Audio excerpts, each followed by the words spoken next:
Ina maana nchi hii mtu akiwa mwanachama wa chama cha upinzani au ni mpinzani anachukuliwa kama kibaka vile, yani anachukuliwa kama asiyestahili hata kuvuta pumzi ya Tanzania. Ni kama kuvuta pumzi ya Tanzania sio halali yake, kwa sababu tu ni mpinzani, si mwanachama wa chama tawala.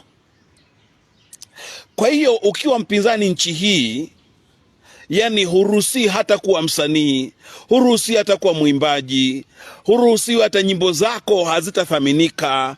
Yani kwamba system ya nchi inakutenga. Hata ungekuwa na kipaji chako kinatengwa kwa sababu sio mwanachama wa chama tawala. Nachoka baba yenu Clemence Mwandambo. Nimemaliza.